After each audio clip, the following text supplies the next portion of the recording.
샌베노 안녕하세요. 조선용 목사입니다.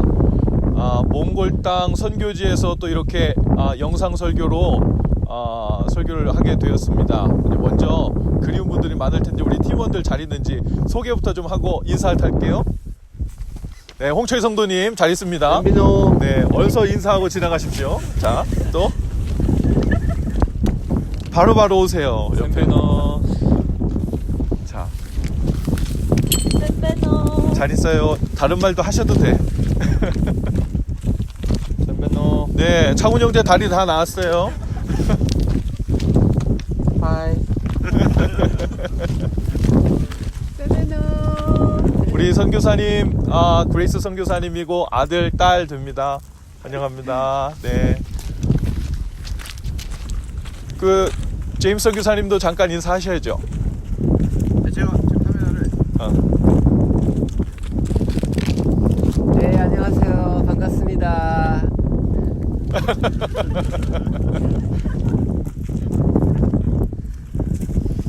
이분은 니암후. 우리 선발로. 선교 내내 우리 드라이브 해주시고 위험에서 건져주시고 못 가는 데 없이 우리를 다 인도해 주시는 분입니다. 감사합니다. 안녕하세요. 감사합니다. 안녕하세요. 여러분, 성경 봉독은 다 하셨죠? 바로 말씀 전하도록 할게요.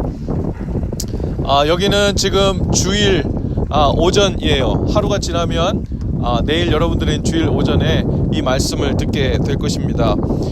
지금 저는 몽골의 수도 울란바토르 시티 외곽에 나와 있는데요. 제 뒤쪽으로 언덕 같은 산들이 보일 거예요. 많이 보이죠? 그리고 그 안에 집들이 많이 보일 겁니다. 한번 비춰주세요. 그리고 요 밑에 있는 돌비석들이 있는데 쭉 한번 보세요. 저 끝까지 공동묘지입니다. 네, 어디에서 말씀을 전하면 좋을까 고민하다가 이곳이 좋겠다.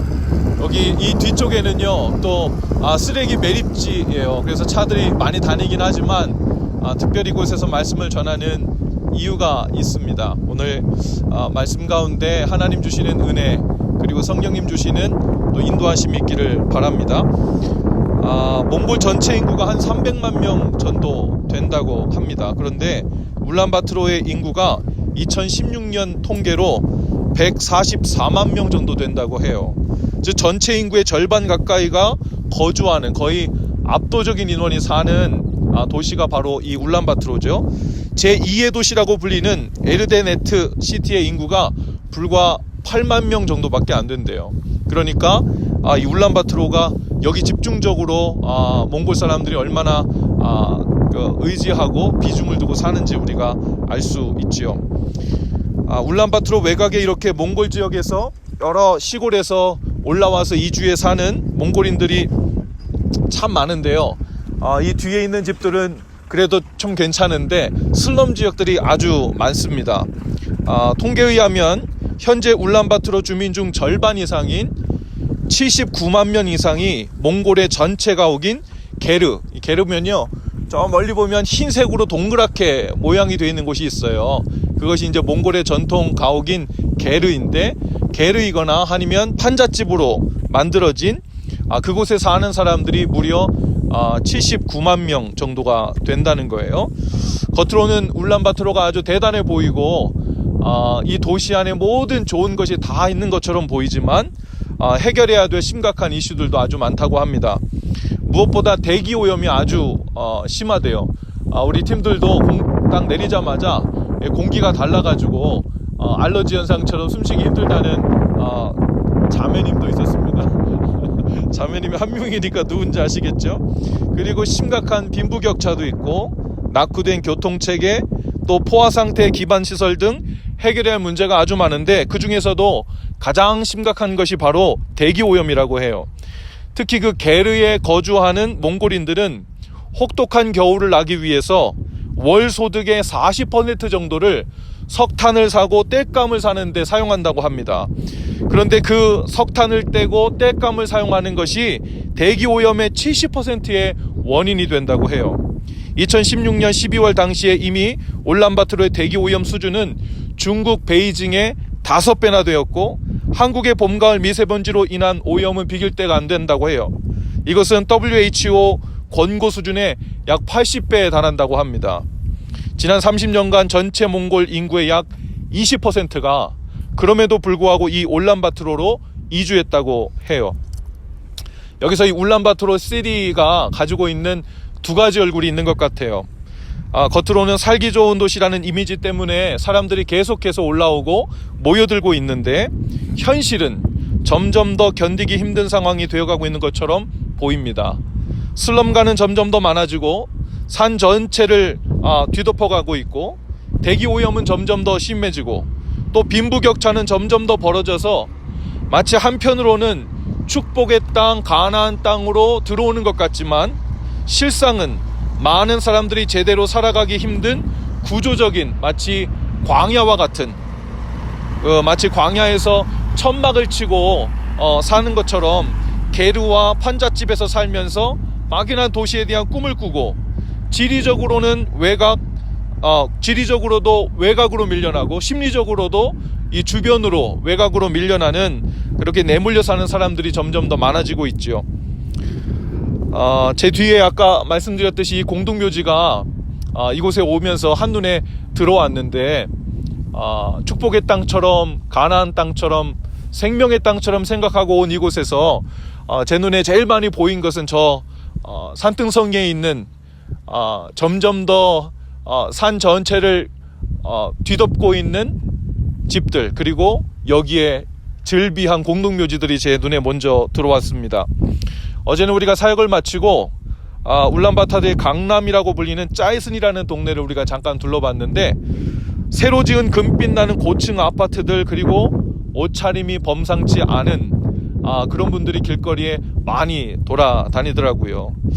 그 사람들은 과연 정말 얼마나 행복할까, 그리고 어떻게 행복할까, 정말 가나안에서 사는 것과 같은 그런 느낌일까. 그리고 저기 산등성이마다 보이는 판잣집 게르에 사는 사람들은 불행할까, 아니면 어떤 마음으로 살고 있을까 정말 궁금합니다. 오늘 본문에 나오는 사도 바울, 이 사람으로 말하자면 마치 저 산등성이 슬렘에서도 살아보았고 짜이슨이라는 자리 잡은 번쩍이는 건물들과 유력한 사람들 사이에서 살아본 사람입니다. 그런데 오늘 말씀 속에서 그의 고백은 이제야 어느 상황에서든지 자족하며 사는 법을 배웠다고 이야기하고 있어요. 이제야 그 비결을 배우게 되었다는 말은 예수님 안에 거하기 전에는 그렇지 못했다는 거죠. 미성숙했다는 겁니다. 모든 상황에서 자족하는 일체의 비결을 배웠다는 것은 다른 말로 하면 자신을 잃어버리지 않고 사는 비결을 알게 되었다는 거죠.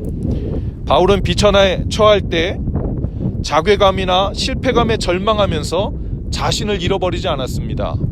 또 풍요로움에 처할 때에도 사치하고 낭비하느라 정신이 팔려서 자신을 잃어버리지 않았어요. 그렇게 모든 상황에서 자신을 잃어버리지 않고 살 수 있는 일체의 비결을 바울이 배웠다고 얘기하고 있습니다. 바울이 궁핍에 혹은 배고픔에 거하는 비결을 배웠다는 말은 무슨 의미일까요? 소식하면서 하루에 한 끼만 먹으면서 나는 궁핍 중에도 만족하는 법을 배웠다, 아마 이런 의미는 아닐 겁니다. 또 풍족하게 사는 법도 배웠다는 말 또한 나는 우아한 옷도 잘 소화해낼 수 있고 향락도 잘 즐길 수 있고 소위 상류층 문화에 맞추어 살 수 있는 그런 법도 알고 있다, 이런 의미가 아닐 것입니다. 어떤 상황에서도 주님 안에 거하며 사는 것에서 흔들리지 않는 법을 배웠다는 말이죠. 그리고 그 비결은 이 고백이에요. 내게 능력 주시는 자 안에서. 내게 능력 주시는 자 때문에 내가 어떤 상황에서든지 주님 안에서 흔들리지 않고 나 자신을 잃어버리지 않고 사는 법을, 그 일체의 비결을 배웠다고 이야기하고 있는 거예요. 언젠가 제가 설교 시간에 이 말씀을 나눈 기억이 있습니다. 내게 능력 주시는 자 안에서 내가 모든 것을 할 수 있느니라 라는 이 사도 바울의 고백이 주님께서 날 좀 도와주시면, 그리고 내가 능히 백만장자도 되고 억만장자도 되고 또 총리도 되고 시집도 가고 장가도 가고 병도 낫고 사업도 번창하고 성공할 수 있다는 그런 의미가 아니라고 말씀드렸어요. 이 고백은 오히려 바울의 약함의 포인트를 두고 이야기한 것이라 했습니다. 나를 무너뜨리고 낙심하게 만들고 절망하게 만드는 모든 상황이 와도 나는 주님 안에 자리를 잡고 사는 것으로부터 미끄러지지 않을 수 있습니다. 주님 안에 있는 평강을 놓치지 않을 수 있습니다. 어떤 사람은 능력이 모자라고 기대했던 것이 실패할 때 자신을 비난하고 또 삶을 비관하면서 자신을 잃어버립니다.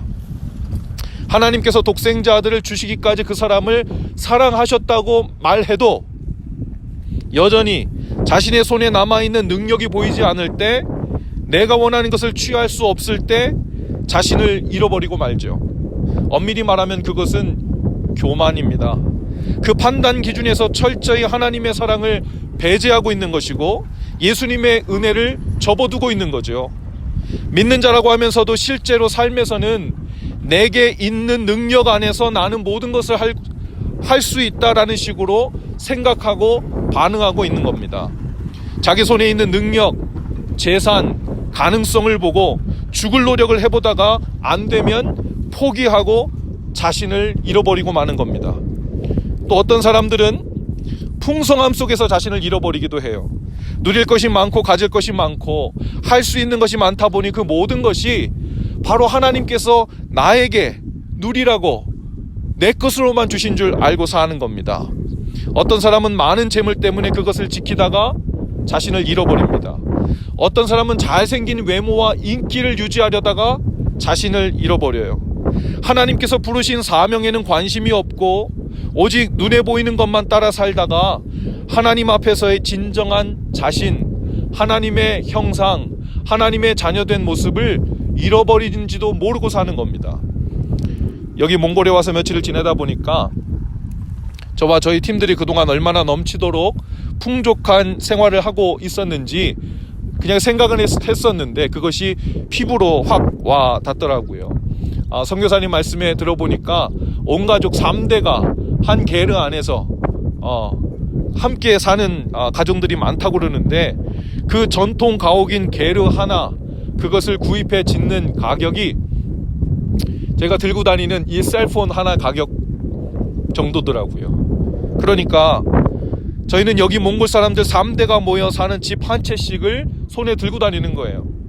첫날 섬겼던 그레이스 호스피스 사역을 하는 전문 현지 의사와 간호사 월급이 제가 조심스럽게 여쭤봤더니 한 달에 200불, 300불 사이라고 해요.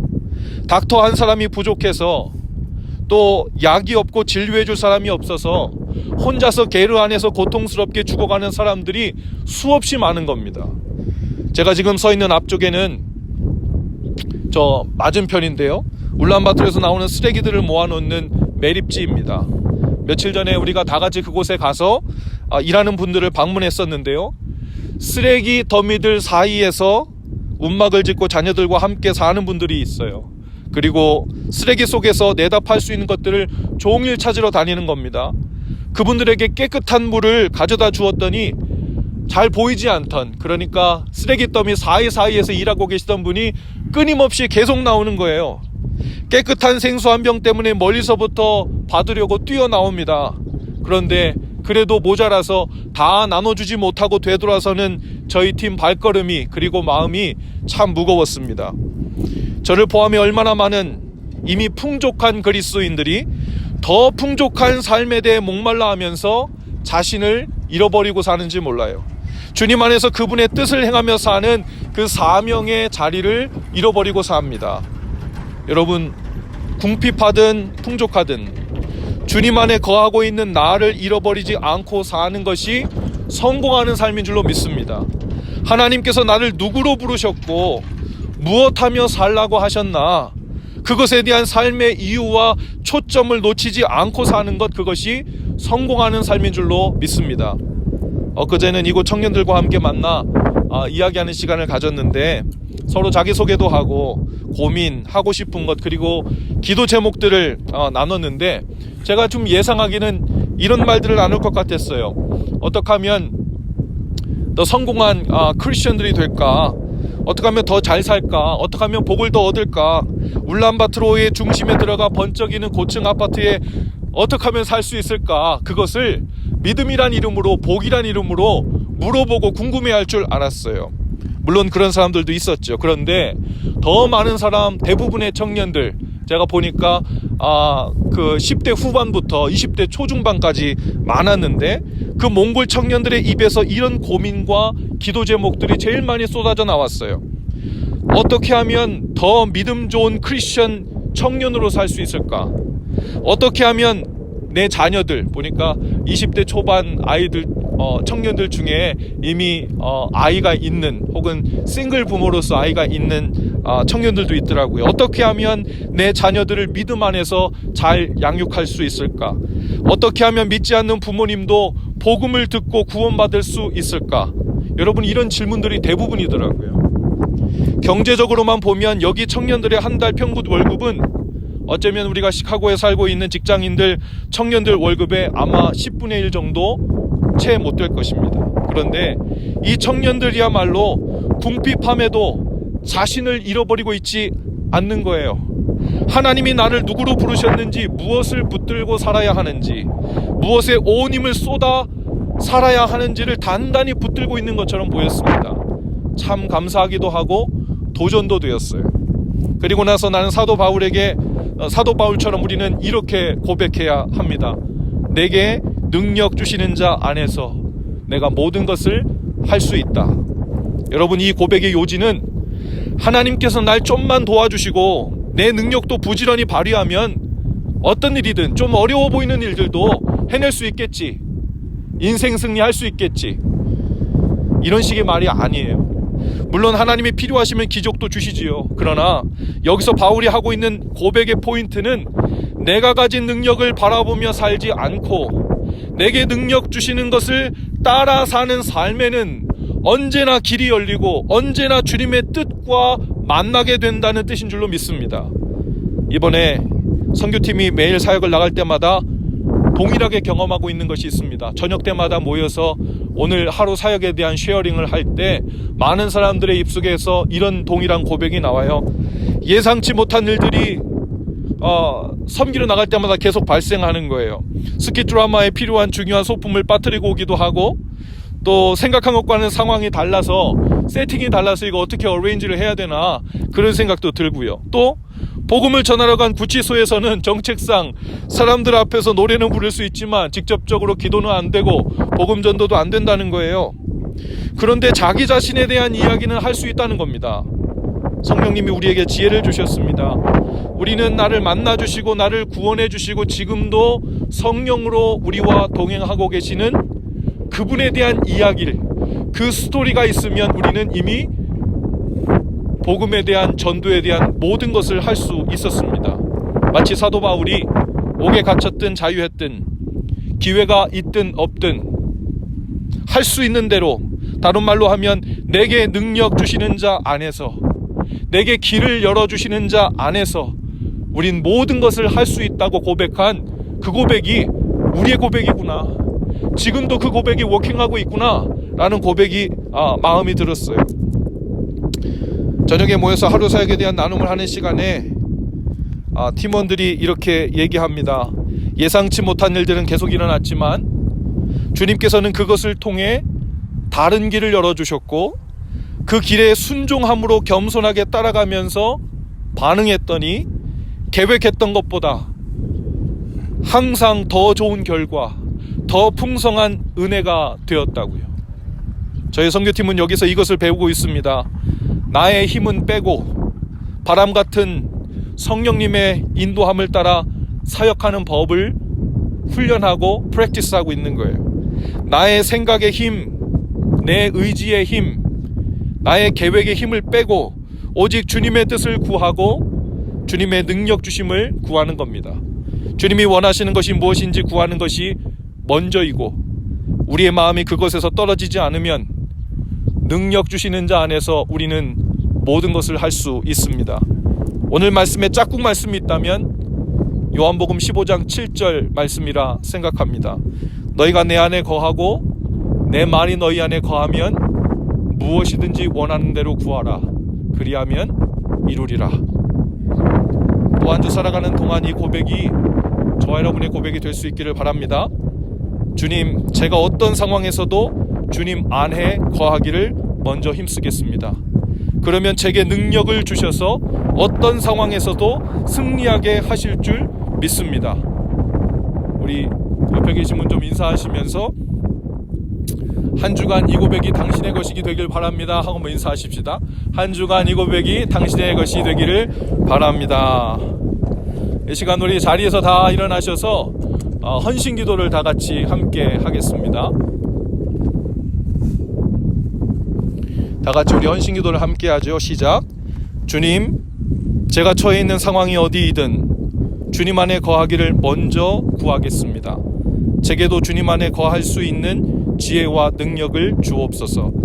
그래서 저의 뜻, 저의 성공이 아니라 주님의 뜻, 주님의 승리를 위해 살게 하옵소서. 저의 모든 약함이 오히려 주님의 능력을 경험하는 은혜의 통로가 되게 하여 주시옵소서. 예수님의 이름으로 기도합니다. 아멘. 저는 다음 주 수요일 날 돌아가서 뵙겠습니다. 셈베노.